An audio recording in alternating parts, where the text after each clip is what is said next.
قرآن مجید میں 5 جگہ اللہ کے حق کے بعد فوراً والدین کا حق ہے. وَقَضَىٰ رَبُّكَ أَلَّا تَعْبُدُوا إِلَّا إِيَّاهُ وَبِالْوَالِدَيْنِ إِحْسَانًا. تیرے رب نے فیصلہ کر دیا ہے کہ اس کے سوا کسی کی بندگی نہیں کرو گے اور والدین کے ساتھ نیک سلوک کرو گے. اللہ کے حکم کے بعد، اللہ کے حق کے بعد والدین کا حق ہے. سورہ لقمان میں انشکر لی ولوالدیک، شکر ادا کرو میرا بھی اور اپنے والدین کا بھی. اور سورہ بنی اسرائیل میں تو کیا تفصیل آئی ہے. اما یبلغن عندک الکبر احدہما او کلاہما فلا تقل لہما اف ولا تنہرہما وقل لہما قولا کریما واخفض لہما جناح الذل من الرحمۃ وقل رب ارحمہما کما ربیانی صغیرا. اگر تمہارے والدین میں سے ایک یا دونوں تمہارے پاس بڑھاپے کی عمر کو پہنچ ہی جائیں،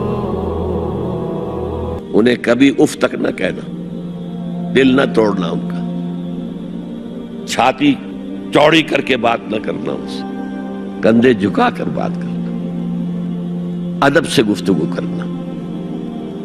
قل لہما قولا کریما واخفض لہما جناح الذل من الرحمہ، اپنے کندھوں کو جھکا کر رکھنا. اور پھر کہنا، اللہ سے دعا کرنا، رب ارحمہما کما ربیانی صغیرا، پروردگار میرے ان والدین پر رحم فرمائیو جیسے کہ انہوں نے مجھے پالا تھا جبکہ میں چھوٹا سا تھا. تو خاندان کے نظام کو مستحکم کرنے کے لیے 3 ڈائمنشنز ہیں. جیسے ایک کمرہ ہے، چوڑائی ہے، لمبائی ہے، اونچائی ہے. پہلے تو شوہر اور بیوی کے درمیان بانڈ آف لو.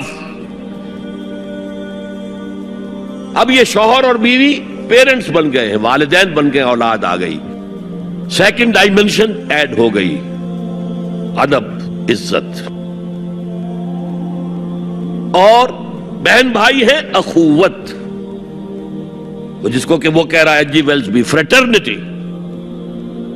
خاندان کا ادارہ مستحکم. یہاں ایک نقطہ اور بیان کر دوں. لیگل لیول پر بیوی کے حقوق کم ہیں، شوہر کے زیادہ. الرجال قوامون علی النساء، سیدھی سیدھی بات ہے، اور ہمیں ڈٹ کر کہنا چاہیے. اس سے زیادہ معقول بات کوئی نہیں. کسی ادارے کے 2 سربراہ برابر کے اختیارات والے نہیں ہو سکتے.